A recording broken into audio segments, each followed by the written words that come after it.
gitabit eh. Oh, maray naman ginatabi. Okay lang po sa imo na hanto pong documentary i-dibuta po through video. Iyo po. Pagkang makahiling ako, duman ako naniwala na igwa, tamis mong nahiling ko pang. Pauli ako kahit sa samong harong, naarog kami sa palibot ng harong na ining. Nakahiling akong liwanag. Pagkatapos kito, una ko sana, magkaigwang kuryente. Baliwala ko sa. Pagkatapos, pagliko ko duman sa lugar na ito, nahiling ko, babaeng galutang. Di man na, normally, di man ako natatakot sa mga arugan. Pagkatapos nito, di, sinundan ko. Pag sundi ko siya, papunta siya dito sa likundan na ini.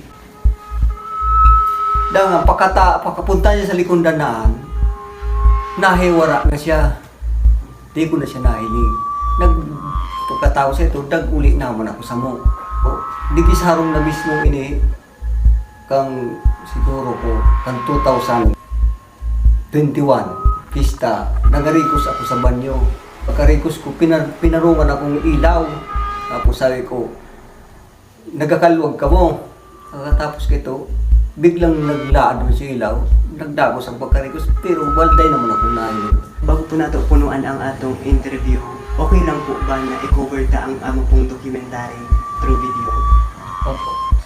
Ang panahon na ang edad ko nasa 20 anyos, 1989. Ang lugar na ini, Plaza Kaili. One time, nag-arawat kami hindi ani, so, Bambi, mga alas 7 ng Bambi. Sabi ko sa kaibahan ko, iba niya ako nahilin na natukaw na yung mabali, duwan sa buong pangbog. Kaya ko sa duwan niya sa may plaza, ano ba kami? Ano punta kami rin? Nahilin ko talaga ang sarong babae, pero dahil ko nahilin ang padlo. First time kong pakahilin ng sarong inimintong ini na nilalang na ang sa inyong witness dahil na doon sa daga. Pakahilin din pa sa lakas ni out of the nahilin din na may paliwanag pong tao sa walang pakahilin pa sa lakas. Pero dito siyang tao, aso lang, nagalas kami grabe na ano anukan siya sa daga dahil na doon sa iyong witness sa daga. Makalipas ang ilang taon hanggang sa ini naging pangsadiri na ang sa kuyang pinsan na si Kuya Romy Ulyantes hanggang sa ini na patutlo ka na araw. Luwang tapos ang madiwin ni Harong Rainy ang nakapula naman sa mga atin niya na nilibutaw sana. Kuya ko naman nakasunod din namati sa lugar na ini. Sulahin ito ang sadit pa ko ni anyos. Inuman nila na ito sulabat ito ang edad ko nasa 37 years old. Ngunyan, ang ihit ko kayo sa CR. Pagluwas ko, sa kaibahan ko, nagsunod ba pa sila. Tapos, aban-aban, naghinali sa pagluwas. Tapos, inistorya niya sa mulya, naigwas sa aninong mahili. Luwas sa CR, nilagura niya ko. Na, dahil na may spirit na lalaki, pero ang sa pag-hula-hula niya, babae, ang tala mo pasok sa kuya kong ama, na ang lugar pala na ini, ang agihan kung manadalan ini ni mga tao na ikalain ini, itang tao, kapagmalulang sa kuya pagkumul sa mahal na Diyos, madaling itang nakuha ng tapo, lalo sa mga arang kasi ini dito. Dahil yan ang mga pupustaan, ang pagtakot, magasit sa kuya nila. Hindi sa harong na ini, grabing istorya sa harong na ini. Bakok sa lako ang nakaaram ang history sa harong na ini. Pwede po na i-cover tayo yung atong interview through video. Yeah. Since aki pa ako, talagang parang ka na siyang nadadang sa mga gurang, Since birth, syempre yung atmosphere na igadakula ako is aduman. We believe duman sa elementong ito. Na-experience ko na siya. Bayaan mi nining harong nini kasi syempre, whereas ko na kami sa Birak. Ining harong ning ini, ako nagdakula hanggang sa makatapos ako ng elementary. Secondary, lipat ako ng Kalatagan, kaya duman ako giskwela. Tapos, garumdum ko ito pre-pandemic or before mag-pandemic. Naguli ako kay Tuya. Mga 2020. Naguli ako kay Tuya.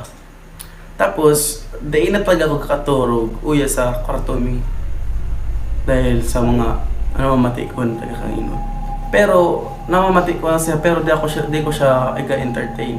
Tapos, kapag ulit ko na nga ng ito, halik ng Birak, nagkaturog ako sa sala, tadi na ako nagkaturog sa kwarto.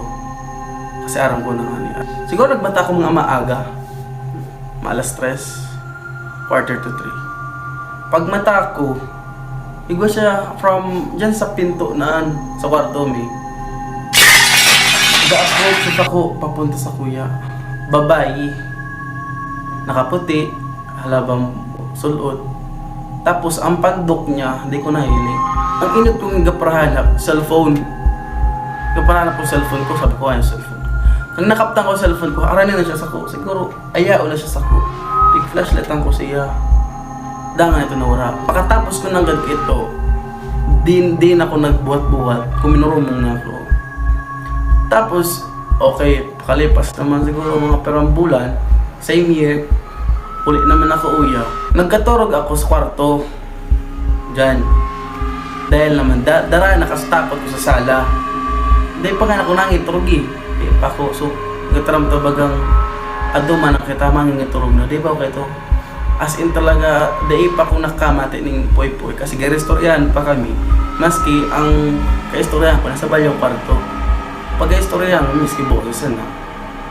Pero di kami mag-iriba, 2 kwarto pa nandiyan dyan. Tigsaro pa. Tapos kung aban-aban, may suta ko bagang garo kini sa dyan sa taas ng pintuan. E di nagtingalog ako ta. Ini pintuan, uya ko higda. Nagtingalog ako. Pag tingalog ko, aduman sa maitom. Pero di ko nahiling sa pandok, di yung tao, kamot lang. Hindi binuksan ko. Pakabukas ko ito sa sobrang takot ko. Hindi ko naman hinahiling. Tapos, igaw pa ko nang namati uya sa saro kong sarapang elemento ay sarang ini. Nag-CR ako kay ito or nag-ihi. Pag-ihi ko kay ito, may nag-una ko, nag-agi sa tugang ko na babae, si Daira. Nag-agi dyan sa likod ko. Pag-abot ko ng sala, ayaon siya gahiling ng TV. Sabi ko, di ba nag-CR ka? Eh, nagbanyo ka, nagpunta ka sa banyo. Tapos nagtaram siya, ha?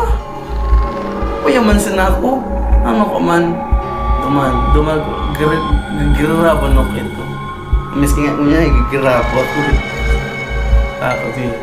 Aram kong may mga elemento, pero ikaw man ako ng pananabal sa Diyos na since birth sa paghanggang dahil man syempre nawawala sa faith ko diba sa Diyos. Pag-alag ako yung hala kong bira, pag mga kumakauli, dahil ko na siya lugod i-entertain kasi the more we entertain sinda, talagang lugod tatakutan kita.